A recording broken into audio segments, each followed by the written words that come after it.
Hello friend, स्वागत है आपका हमारे यूट्यूब चैनल ऑनलाइन केमिस्ट्री पर।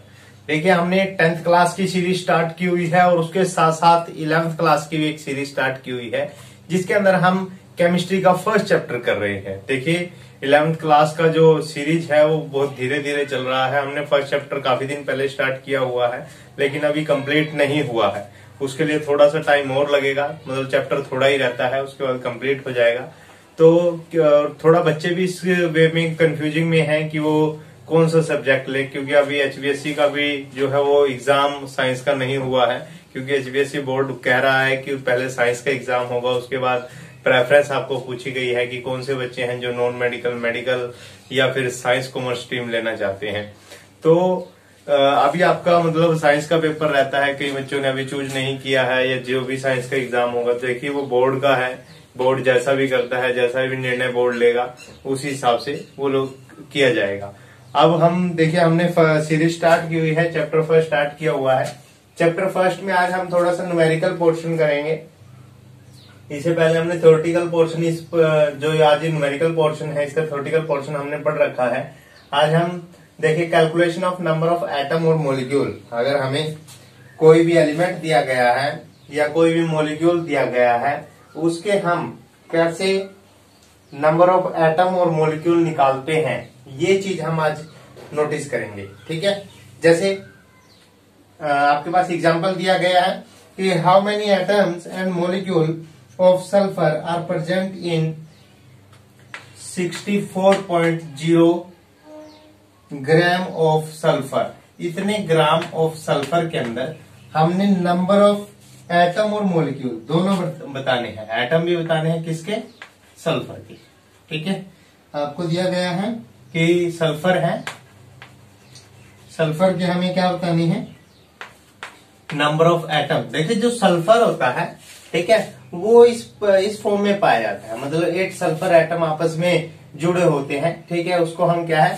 सल्फर बोल रहे हैं। ठीक है, जो सल्फर है उसका हमने एक तो क्या निकालना है कि how many number of atoms and molecule of sulfur present in 64.0 gram of sulphur. आपके पास जो इतना 64.0 ग्राम सल्फर है, उसके अंदर सल्फर के कितने एटम हैं या कितने मॉलिक्यूल हैं, ये हमने बताना है। ठीक है, अब देखिए मॉलिक्यूलर फॉर्मूला क्या होता है। मैंने आपको ये बताया कि जो क्या है मॉलिक्यूलर फॉर्मूला है।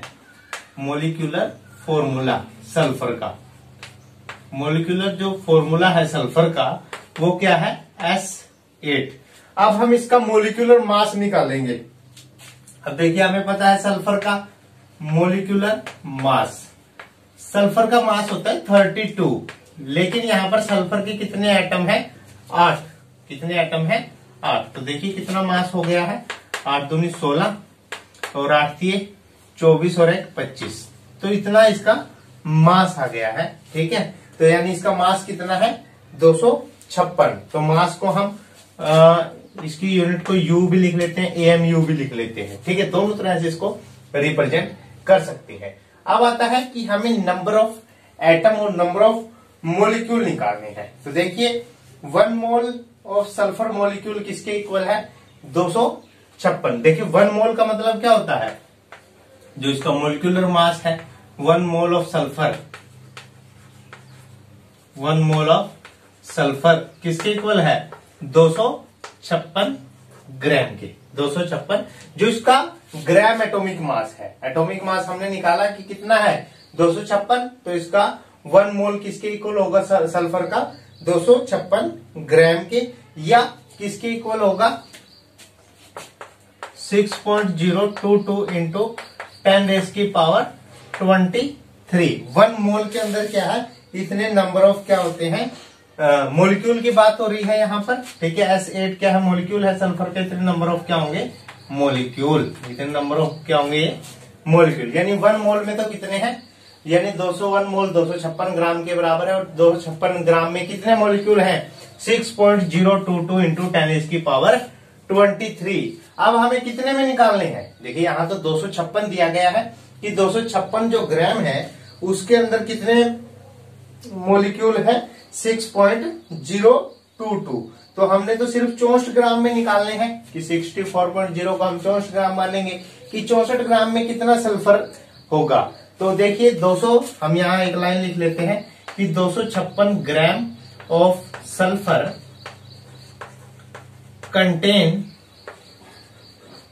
कितने मॉलिक्यूल कंटेन करता है 6.022 इंटू 10⁻⁻23।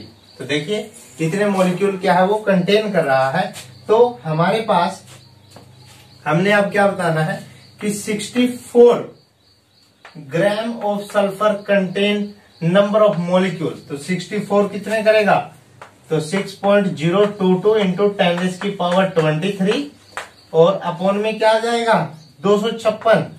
256 में इतने मॉलिक्यूल है तो 64 में कितने होंगे, इसको 64 से मल्टीप्लाई कर देंगे तो नंबर ऑफ मॉलिक्यूल जो हमें निकाल के दिए गए हैं वो इन्होंने आंसर निकाल रखा है कि 1 पॉइंट, आप इसको डिवाइड कर सकते हो, ठीक है। 1 पॉइंट आंसर दिया हुआ है 1.506 इंटू 10⁻23 मॉलिक्यूल। तो देखिए ये इन्होंने निकाला हुआ है, आपको समझ आ गया होगा कि पहले हमने देखिए इसको number of mole, 1 mole of sulphur किसके इक्वल होता है, जो इसका मोलर मास होता है ग्राम एटॉमिक मास के। 1 मोल कितना है 256 ग्राम के।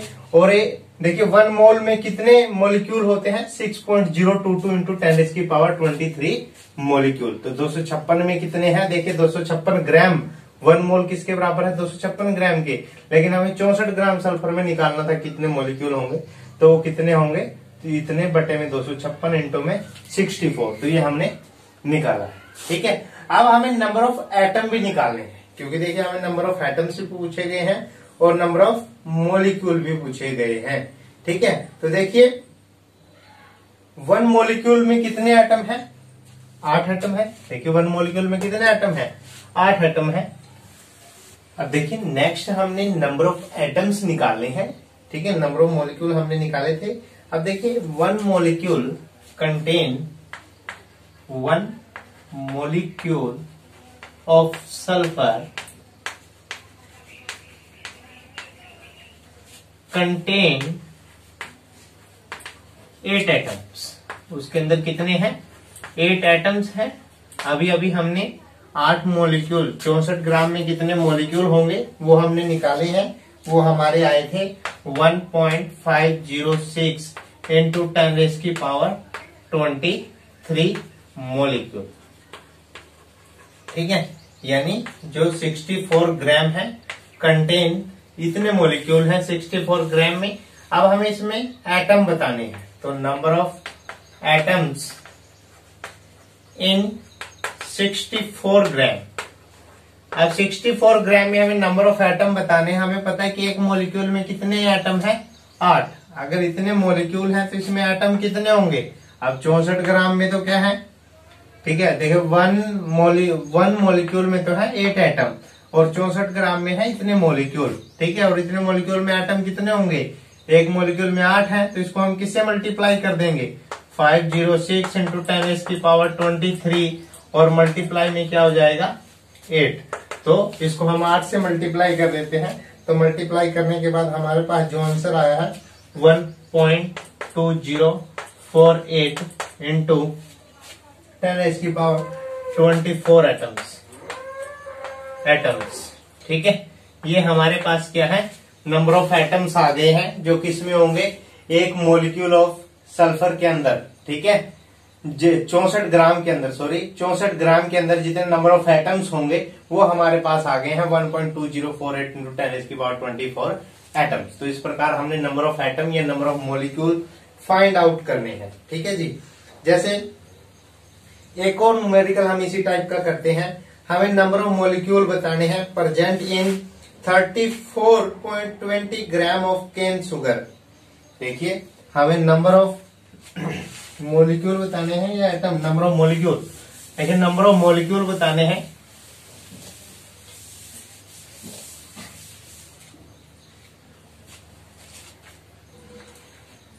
हमारे पास क्वेश्चन है कि हमें नंबर ऑफ मॉलिक्यूल बताने हैं in 34.20 gram of gram of cane sugar. Cane sugar, सबसे पहले तो हमें केन शुगर का फॉर्मूला पता होना चाहिए। ये क्या है? ग्लूकोज केन शुगर है सोरिस्ट C12H22O11। ठीक है, ये हमारे पास केन शुगर का फॉर्मूला है। ठीक है, तो देखिए अब हम इसका मास निकालते हैं। सबसे पहले आपको कार्बन का मास पता है, हाइड्रोजन का मास पता है, ऑक्सीजन का मास पता है। तो आपको पास जितने भी एटम दिए गए हैं, कार्बन का मास जैसे 12 है, इसको हम 12 से मल्टीप्लाई करेंगे, इसको 2 से मल्टीप्लाई करेंगे, इसका मास 2 होता है, और इसका कितना है 16, तो उसको हम 16 से मल्टीप्लाई करेंगे। तो हमारे पास करने के बाद जो टोटल मास आता है, जो इसका मोलिकुलर मास है, molecular mass of cane sugar, इसका केन शुगर का मोलिकुलर मास आता है जो हमने टोटल फाइंड किया है, वो है 342 ग्राम। 342 ग्राम। आपको पता है ना कैसे निकाला है? जैसे कार्बन का कितना है 12, तो इसको हम किससे मल्टीप्लाई करेंगे? 12 से। इसको 2 से मल्टीप्लाई करेंगे और इसको 16 से मल्टीप्लाई करेंगे। आप इस सभी को जोड़ लीजिए तो आपके पास जो भी आंसर आएगा, ठीक है, वो यही होगा 342 ग्राम, या इसको हम AMU भी लिख सकते हैं। ठीक है, U से इसको रिप्रेजेंट कर सकते हैं। ठीक है, या किसके इक्वल होगा? ये क्या है? मोलर मास है, तो 6.022 इंटू 10⁻23 मोलिक्यूल के, 23 मोलिक्यूल के। इतने में कितने मोलिक्यूल होंगे? 6.022 इंटू 10⁻23 मोलिक्यूल के इक्वल होगा। ठीक है, अब हमें देखिए क्या निकालना है? नंबर ऑफ मोलिक्यूल निकालने हैं। ठीक है, किसमें निकालने हैं? 34.20 ग्राम में। ठीक है, अब हमें पता लगा कि 342 ग्राम में तो कितने मोलिक्यूल हैं? 6.022 इंटू 10⁻23। तो यहां हम एक लाइन लिखेंगे कि 342 ग्राम कंटेन 6.022 इंटू 10⁻23 मोलिक्यूल। इतने मोलिक्यूल हैं, देखिए इतने ग्राम में। ठीक है, लेकिन हमें निकालने किसमें है? 34.20 ग्राम कंटेन कितने नंबर ऑफ एटम कंटेन करेगा? 6.022 इंटू 10⁻23 अपॉन 342, और मल्टीप्लाई में क्या जाएगा? 34 इंटू 20। तो अभी हम इसको सोल्व कर लेंगे। ठीक है, अभी आपने इसको डिवाइड कर लेना है, और जो मल्टीप्लाई होगी इसको मल्टीप्लाई करना है। तो मल्टीप्लाई करने के बाद हमारे पास आता है 6.022 इंटू 10⁻22। इतने नंबर ऑफ मोलिक्यूल हो जाएंगे। ठीक है, ये नंबर ऑफ मोलिक्यूल आ जाएंगे इतने ग्राम में। ठीक है, इतने ग्राम में क्या है? 6.022 इंटू 10⁻22 मोलिक्यूल हो जाएंगे।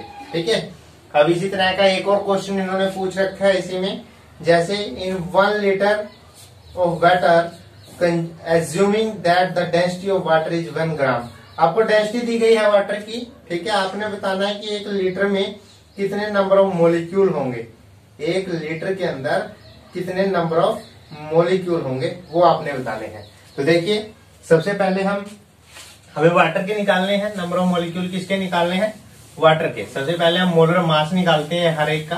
तो मोलर मास किसका निकालना है हमें? देखिए मोलर मास जो है, मोलर मास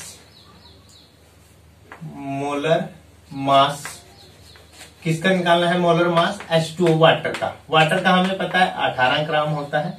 ठीक है, 18 ग्राम का मतलब क्या है?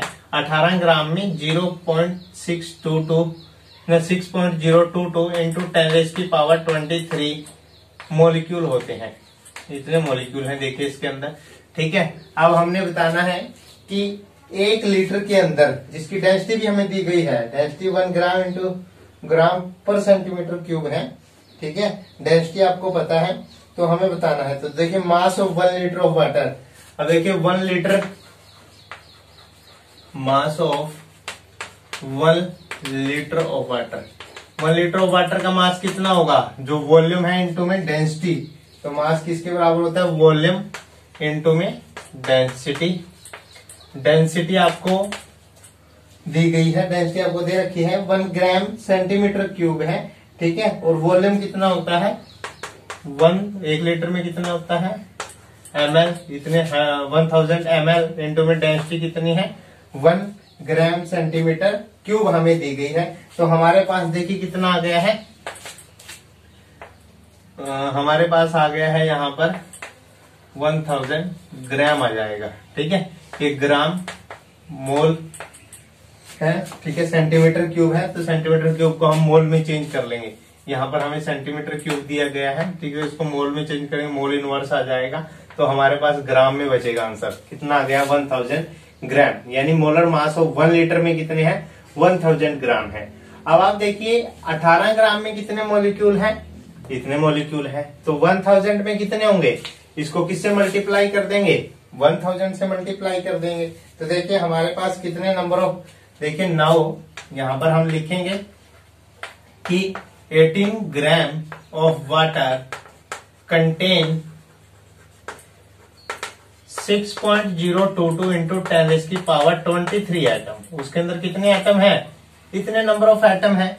तो अब हमें बताना है कि 1 लीटर में कितने होंगे, 1 लीटर में कितने ग्राम है, 1000 gram of water contain number of molecule, sorry यहाँ पर नंबर ऑफ मॉलिक्यूल है, इतने नंबर ऑफ मॉलिक्यूल है, क्योंकि मॉलिक्यूल का हमें मास निकाला है ना कि एटम का, ठीक है। तो नंबर ऑफ मॉलिक्यूल भी कितने होंगे, जितना इसका मोलर मास है।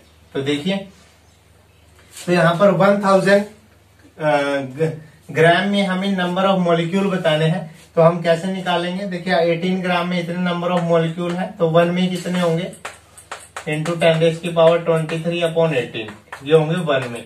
लेकिन अगर 1000 ग्राम में पूछते हैं तो 1 को इसको किससे मल्टीप्लाई कर देंगे 1000 से, तो 1000 से जब हम इसको मल्टीप्लाई करेंगे तो हमारे पास देखिए जब इसको हम 1000 से मल्टीप्लाई करते हैं तो आंसर आता है 3.346 इंटू 10 की पावर हमारे पास आया 25, ये इसको सोल्व करके आया है, इतने नंबर ऑफ मॉलिक्यूल होंगे, ठीक है। तो इस तरह से आपने इसको फाइंड आउट करना है, ठीक है। जब भी आपको नंबर ऑफ मॉलिक्यूल या नंबर ऑफ एटम पूछे जाते हैं तो आपने इस फॉर्मूले का यूज करना होता है, ठीक है जी। तो देखिए बहुत इंपॉर्टेंट है, इस तरह के एग्जाम्पल आपके एनसीईआरटी जो एनसीईआरटी क्वेश्चंस हैं आपकी बुक के लास्ट में दिए गए हैं, जो एनसीईआरटी पोर्शन है उसके अंदर आपको इस तरह के क्वेश्चन काफी दे रखे हैं, ठीक है। तो आपने उन सभी को ट्राई करना है जिसमें आपने नंबर ऑफ एटम या number of molecule find out करने हैं, ठीक है जी। अब हम नेक्स्ट सीखेंगे, अब हमें number of conversion of moles into mass या वॉल्यूम और number of molecule and vice versa. देखिए आपको या तो नंबर ऑफ मोल्स दिए जाएंगे उसको आपने मास में कन्वर्ट करना है, या फिर number of molecule number of atom दिए जाएंगे उसका मास हमने निकालना है, ठीक है। ये चीज हम करेंगे, तो इस टाइप के हम न्यूमेरिकल देखेंगे। अभी हम नंबर ऑफ एटम और नंबर ऑफ मॉलिक्यूल कैलकुलेट कर रहे थे, ठीक है। अब हमें क्या कैलकुलेट करना है, देखिए on the conversion of mole number of moles आपने फाइंड करने सीखने हैं। क्या कैलकुलेट करना है, number of moles, number of moles बताइए भाई इसमें नंबर ऑफ कितने मोल होंगे, ठीक है। ये आपने कैलकुलेट करना सीखना है, ठीक है। जैसे आपको एक एग्जाम्पल में करवाता हूं, calculate the number of moles in each of the following. आपको 392 ग्राम ऑफ सल्फ्यूरिक एसिड दिया गया है। जैसे आपको क्वेश्चन का फर्स्ट पार्ट दिया गया है कि आपको 392 ग्राम ऑफ सल्फ्यूरिक एसिड दिया गया है, इतने grams of sulphuric acid, sulphuric acid. आपने इसका नंबर ऑफ मोल बताने हैं, जैसे नंबर ऑफ मोल्स बताने हैं। तो सबसे पहले हम देखते हैं कि सल्फ्यूरिक एसिड का फॉर्मूला क्या होता है, H2SO4। तो देखिए 1 mole of H2SO4 is equal to, अब इसका देखिए 1 मोल का हम मास निकाल लेते हैं। देखिए इसका हाइड्रोजन का 2 होता है, इसको 2 से मल्टीप्लाई करेंगे, इसको 32 से और इसको 16 से, तो हमारे पास जो आंसर आता है वो आता है कि इसके बाद जो total number of molar mass है, जो इसका 1 मोल है, वो किसके इक्वल है? 98 ग्राम के। ये मोलर मास होता है, आपने बस इसका मास निकालना है। जितना आपके पास मास आता है वही क्या है, इसका ग्राम एटॉमिक मास भी है। उसके पीछे बस ग्राम लगा देते हैं मोलिकुलर मास के, तो वो ग्राम एटॉमिक मास बन जाता है। अब देखिए हमारे पास हमें नंबर ऑफ मोल कैलकुलेट करने हैं कि इसमें कितने नंबर ऑफ मोल है। तो देखिए 1 मोल किसके बराबर होता है? 98 ग्राम के। 1 मोल ऑफ H2SO4 किसके बराबर है? 98 ग्राम के। तो 98 ग्राम में तो कितने मोल है? 98 ग्राम में कितने मोल है? 1 मोल है। और हमें किसमें बताने हैं? 392 ग्राम में कितने मोल होंगे, ये हमने बताने हैं। तो देखिए हम इसको ऐसे लिखेंगे, 98 gram of H2SO4, 98 gram of H2SO4 किसके इक्वल है? 1 मोल ऑफ H2SO4 के। 1 मोल ऑफ H2SO4, ठीक है। अब देखिए 1 ग्राम किसके इक्वल होगा? देखिए 1 ग्राम ऑफ H2SO4 में कितने मोल होंगे? 1/98 मोल ऑफ H2SO4, ठीक है। अब देखिए इसके बाद हमने किसमें निकालने हैं? 392 ग्राम ऑफ H2SO4 में कितने होंगे? जो 1 में होंगे उसको किससे मल्टीप्लाई कर देंगे? 392 से। तो देखिए इसको जब डिवाइड करते हैं तो कितना आता है? 4, यानी 4 मोल। देखिए हमने नंबर ऑफ मोल निकालने थे कि नंबर ऑफ मोल कैलकुलेट क्या करना था? नंबर ऑफ मोल कि हमें 392 ग्राम सल्फ्यूरिक एसिड दिया गया है और इसमें मोल बताइए कितने हैं, ठीक है। तो हमने इसको मास निकाला। इसका जो मोलिकुलर मास आता है वो 98U आता है, जिसको एम यूनिट से भी रिप्रेजेंट करते हैं या 98U से रिप्रेजेंट कर देते हैं। और ग्राम एटॉमिक मास में हम सिर्फ उसके पीछे ग्राम लगा देते हैं। बस जो हमारा मोलिकुलर मास है उसके पीछे हम ग्राम लगा देते हैं। तो 1 मोल ऑफ H2SO4 किसके इक्वल है? 98 ग्राम के। तो 98 ग्राम का मतलब क्या है? 1 मोल। 98 ग्राम किसके इक्वल है? 1 मोल के। और 1 ग्राम किसके इक्वल होगा? 1/98 मोल के। और 392 यानी 392 ग्राम किसके इक्वल होगा? इसको हम 392 से मल्टीप्लाई कर देते हैं। तो आंसर क्या है? 4 मोल। यानी इतने ग्राम में सल्फ्यूरिक एसिड के कितने मोल है? 4 मोल है, ठीक है जी। तो इस तरह से आप नंबर ऑफ मोल्स निकाल सकते हैं, ठीक है। अच्छा इसके बाद है, अच्छा एक और क्वेश्चन, अच्छा एक और एग्जांपल हम कर लेते हैं। देखिए ये उससे रिलेटेड है जो हमने एसटीपी पे मोलिकुलर मास निकाला था किसी भी गैस का कितना होता है, ठीक है। तो देखिए 44.8 लीटर ऑफ कार्बन डाइऑक्साइड है एट एसटीपी। अपने नंबर ऑफ मोल ही बताने हैं। देखिए हम 2-3 एग्जांपल इसके सोल्व कर लेते हैं ताकि हम इस कंसेप्ट को अच्छे से करना सीख जाएं। लेकिन नंबर ऑफ मोल्स हमें निकालने हैं और क्वेश्चन हमें दिया गया है कि 44.8 लीटर में हमने क्या बताना है? Litre of carbon dioxide eight STP यानी स्टैंडर्ड टेम्परेचर प्रेशर।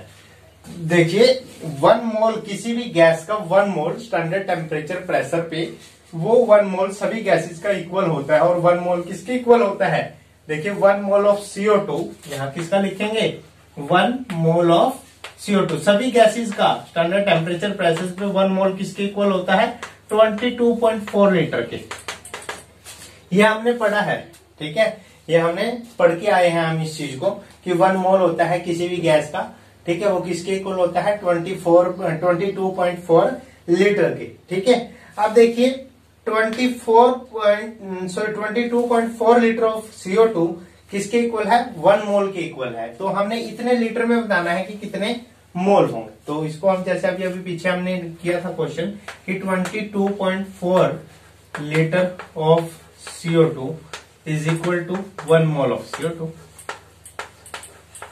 CO2, ठीक है। अब 1 लीटर ऑफ CO2 किसके इक्वल आएगा? 1/22.4 मोल ऑफ CO2। ठीक है, अब हमने किसका बताना है, 44.8 लीटर ऑफ CO2, इसका हमने नंबर ऑफ मोल बताना है। तो 22.4 इंटू में 44.8, तो आपको दिख रहा है कि 2 पे कट जाएगा, तो हमारे पास कितना आया है 2 मोल, यानी इतने लीटर ऑफ CO2 का मतलब है इसके अंदर कितने मोल है, 2 मोल है। ठीक है, नंबर ऑफ मोल्स आपने फाइंड करना सीखा है। ठीक है, तो इस प्रकार आप नंबर ऑफ मोल्स निकाल सकते हो। ठीक है जी, आशा करता हूं आपको अच्छे से समझ में आया होगा। नंबर ऑफ मोल्स हम निकालने सीख लिए हैं। ठीक है, तो ये कुछ एग्जांपल्स थे। इसके बाद आता है हम थोड़ी सी डेफिनेशंस और पढ़ेंगे, कुछ बेसिक डेफिनेशंस हैं, इनके बेसिस पे न्यूमेरिकल या इनको डिफाइन करना बाद में सीखेंगे, लेकिन आज हम जनरली इनकी डेफिनेशन के बारे में चर्चा करेंगे। ठीक है, डेफिनेशंस इंपॉर्टेंट है, आपको वाइवा वगैरह में इस तरह की डेफिनेशन पूछ ली जाती है। ठीक है, या जर्नली जब शॉर्ट क्वेश्चन आपको पूछा जाता है या 1 मार्क्स का जो क्वेश्चन होता है उसमें आपको पूछ लिया जाता है कि जैसे हमारा टॉपिक है problems involving mole concept in solution. Mole concept in solution. देखिए, जब हम सॉल्यूशन की बात करते हैं, अभी तक हम नंबर ऑफ मोल्स फाइंड कर रहे थे, number of atom, number of molecule, ये सभी चीजें हमने निकालना सीखा कि हम नंबर ऑफ मॉलिक्यूल कैसे फाइंड करते हैं, नंबर ऑफ मोल्स कैसे निकालते हैं, ये सभी चीजें फाइंड करना सीखा। अब मोल कंसेप्ट हमने किसके लिए पढ़ना है, सॉल्यूशन के लिए। अब देखिए, जो सॉल्यूशन होता है, ठीक है, वो क्या है, एक सॉल्यूशन कंसिस्ट ऑफ 2 कंपोनेंट। अगर एक सॉल्यूशन में 2 कंपोनेंट है, एक को हम सोल्यूट बोलते हैं और एक को सोलवेंट, तो इसको हम बाइनरी सॉल्यूशन बोल देते हैं। ये कैसा सॉल्यूशन है, बाइनरी सॉल्यूशन। ठीक है, अब देखिए सॉल्यूशन में 2 पार्ट होते हैं, एक सोल्यूट, सॉल्यूशन जो है वो 2 पार्ट से मिलकर बना होता है, एक तो होता है सोल्यूट, ठीक, और सोल्यूट जो है वो स्मॉलर अमाउंट में होता है और सोलवेंट जो है वो ज्यादा अमाउंट में होता है। ठीक है, सोल्यूट कम होता है और सोलवेंट क्या होता है, ज्यादा होता है। ठीक है, तो इस तरह से हमने इसको याद रखना है। ठीक है, अब इसी के बेसिस पे हम मोल कंसेप्ट की कुछ डेफिनेशंस पढ़ेंगे। ठीक है, कुछ डेफिनेशंस पढ़ेंगे। ठीक है, जैसे मोलैरिटी है, नॉर्मलिटी है। ठीक है, तो इन चीजों के बारे में हम डिस्कस करेंगे। तो सबसे पहला आता है कि जैसे स्ट्रेंथ है, सॉरी मास परसेंटेज, क्या है, मास परसेंटेज। अगर हमें किसी का मास परसेंटेज फाइंड करना है, मान लो हमें कोई भी सॉल्यूशन दिया गया है और उसमें से किसी एक का मास परसेंटेज हमें निकालना है। ठीक है, तो हमें मास परसेंट का एक फॉर्मूला दिया जाएगा। ठीक है, पहले हम डेफिनेशन रीड कर लेते हैं। ठीक है, डेफिनेशन दिया गया है, mass percent of a solute in a solution. किसका मास परसेंट निकाल रहे हैं, किसी सोल्यूट का in a solution, mass percent of solute in a solution. किसी सॉल्यूशन के अंदर मास परसेंट देख रहे हैं हम, किसका, सोल्यूट का। Is the mass of solute in gram, is the mass of solute in gram. हम मास ऑफ सोल्यूट लेंगे किसमें, मास ऑफ सोल्यूट इन ग्राम। ग्राम में हमें दिया गया है मास ऑफ सोल्यूट। ठीक है, in grams, present in 100 gram of solution, present in 100 gram of solution. देखिए, एक 100 ग्राम ऑफ सॉल्यूशन में जितने ग्राम हमारे पास सोल्यूट है उसको हम क्या बोलते हैं, उसका मास परसेंटेज। देखिए, मास परसेंटेज किसके इक्वल होगा, मास परसेंटेज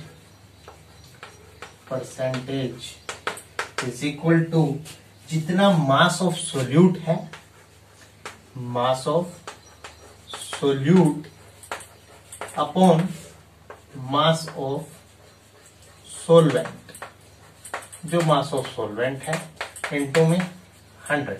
तो इस प्रकार हम मास परसेंटेज निकाल सकते हैं किसी भी सोल्यूट का, हमें अगर किसी सॉल्यूशन के अंदर निकालना है। नेक्स्ट आता है स्ट्रेंथ। अब अगर हमें स्ट्रेंथ फाइंड करनी है तो देखिए स्ट्रेंथ क्या होती है। सबसे पहले हम डेफिनेशन पढ़ते हैं, ठीक है। डेफिनेशन है कि the strength of a solution is defined as the amount of solute in gram present per litre of solution. कहने का मतलब है कि 1 लीटर सॉल्यूशन में जितने ग्राम सोल्यूट प्रेजेंट है वही उसका स्ट्रेंथ है। क्या है सेकंड पॉइंट हमारा? स्ट्रेंथ। देखिए स्ट्रेंथ हम कैसे निकालते हैं? स्ट्रेंथ का फॉर्मूला है डायरेक्ट ही mass of solute, mass of solute in gram. किसमें लेना है? Mass of solute in gram to the volume of solution, to the volume of solution in litre. ये किसमें लेना है हमने? लीटर में। मतलब जितने भी 1 लीटर ऑफ सॉल्यूशन के अंदर जितने ग्राम सोल्यूट प्रेजेंट है उसी को हम उसकी स्ट्रेंथ बोलते हैं, कितनी स्ट्रेंथ का हमारे पास सॉल्यूशन है, ठीक है। इसके बाद नेक्स्ट आता है मोलैरिटी। काफी इंपॉर्टेंट है मोलैरिटी। हम मोलैरिटी काफी जगह यूज करते हैं, जो आप एक्सपेरिमेंट करते हो वहां पर भी आपको नंबर मोलैरिटी निकालनी होती है, ठीक है। मोलैरिटी, देखिए मोलैरिटी क्या है? The molarity of a solution. अगर हमें बोला जाए कि मोलैरिटी निकालनी है किसी भी सॉल्यूशन की, तो देखिए molarity of a solution is defined as the number of moles of solute present per litre of solution. अब मोल्स निकालने हैं। देखिए मोलैरिटी किसके इक्वल है? Number of moles of solute, moles of solute upon volume of the solution in litre. Moles of solute upon volume of solution, volume of solution in litre, volume of solution in litre. तो देखिए जो मास है हमारे पास solute का, ठीक है, upon volume of solution in litre, इसको हम मोलैरिटी बोल देते हैं। इस तरह हम किसी भी सॉल्यूशन की मोलैरिटी निकालते हैं। एक और नेक्स्ट डेफिनेशन आता है मोलैलिटी। ये हमारे पास थर्ड था और फोर्थ आता है मोलैलिटी। देखिए मोलैरिटी और मोलैलिटी में थोड़ा सा डिफरेंस है, ठीक है। अब देखिए इसका जो सिंबल है मोलैरिटी का, इसको हम कैपिटल एम से रिप्रेजेंट करते हैं, ठीक है। लेकिन जो मोलैलिटी है इसको हम स्मॉल एम से रिप्रेजेंट करते हैं। ये चीज आपने ध्यान रखनी है। अब मोलैलिटी और मोलैरिटी में फर्क क्या है? यहां भी मोल्स ऑफ सोल्यूट है, किसमें प्रेजेंट है? Mass of solvent in kilogram.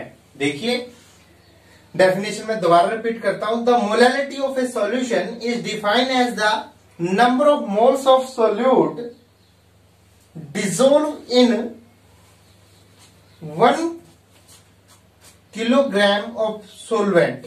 यानी सोलवेंट के अंदर देखना है कि कितने number of moles of solute है। यहां हमने सॉल्यूशन की चर्चा की थी कि 1 लीटर सॉल्यूशन के अंदर कितने नंबर मोल ऑफ सोल्यूट है, कितने मोल ऑफ सोल्यूट है किसके अंदर? 1 लीटर सॉल्यूशन के अंदर। लेकिन मोलैलिटी में क्या डिफरेंस है? Moles of solute, moles of solute present in volume of solvent in KG. Volume of solvent लेना है, ना कि solution. Solvent, volume of solvent in KG, ठीक है। आपने केजी के अंदर लेना है या ग्राम के अंदर, ठीक है। तो सोलवेंट किसमें? मोल, मास ऑफ सोलवेंट या वॉल्यूम या mass of solvent in KG. Mass लिखिए आप इसको, mass of solvent in KG, ठीक है। इसके बाद आता है नॉर्मेलिटी। नॉर्मेलिटी भी आपको जनरली फाइंड करनी पड़ती है जब आप एक्सपेरिमेंट करते हो, तो वहां पर नॉर्मेलिटी निकालनी होती है, ठीक है। अब नॉर्मेलिटी का जो डेफिनेशन है, the normality of a solution is defined as the number of gram equivalent of the solute present per litre of solution. देखिए पर लीटर ऑफ सॉल्यूशन के अंदर जितने ग्राम इक्विवेलेंट है सोल्यूट के, देखिए ग्राम इक्विवेलेंट, इसके बारे में हम थोड़ी चर्चा करेंगे कि ग्राम इक्विवेलेंट है क्या चीज। देखिए नॉर्मेलिटी, इसको एन से रिप्रेजेंट करते हैं और डेफिनेशन क्या है, gram equivalent of solute, gram equivalent of solute to the volume of solution in litre, volume of solution in litre.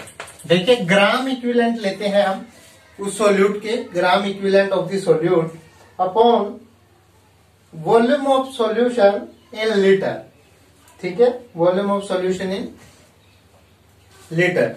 देखिए मोल अगर हमें कैलकुलेट करना है, मोल्स ऑफ सोल्यूट, जब हमें मोल्स ऑफ सोल्यूट निकालने, नंबर ऑफ मोल्स कितने हैं किसी सोल्यूट के, तो किसके बराबर है, mass of solute upon molar mass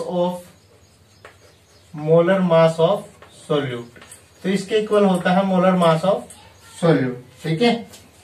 यदि हमें इक्विवेलेंट मास निकालना है, देखिए इक्विवेलेंट मास किसी साल्ट का, ठीक है, या किसी एसिड का या किसी बेस का हम कैसे निकालते हैं, जो भी उसकी एसिडिटी होती है या बेसिसिटी होती है उसको हम उसके मोलर मास से डिवाइड करते हैं। तो देखिए जो इक्विवेलेंट मास है, इक्विवेलेंट मास, ये ग्राम इक्विवेलेंट मास जिसको हम बोलते हैं, इज इक्वल टू, जैसे हमें किसी एसिड का इक्विवेलेंट मास निकालना है तो हम क्या लिखेंगे, molar mass of acid, molar mass of acid upon basicity, upon basicity, ठीक है।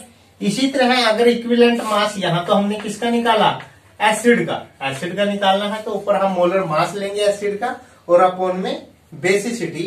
अगर इक्विवेलेंट मास हमें बेस का निकालना है तो हम यहां पे मोलर मास ऑफ बेस लिख लेंगे और यहां पर क्या आएगा, मोलर मास ऑफ बेस, और यहां पर बेसिसिटी की जगह क्या आ जाएगा, एसिडिटी, ठीक है, जो भी उसकी चार्ज है, ठीक है, एसिडिटी है, वो इसके डिवाइड में आ जाएगा, ठीक है। तो देखिए इसको हम नंबर ऑफ ग्राम इक्विवेलेंट, इसी तरह नंबर ऑफ ग्राम इक्विवेलेंट अगर हम देखें, ग्राम इक्विवेलेंट ऑफ सोल्यूट, इसको कैसे डिफाइन करेंगे। अब देखिए ग्राम इक्विवेलेंट ऑफ सोल्यूट, इसका मतलब समझिए क्या है, ग्राम, नंबर ऑफ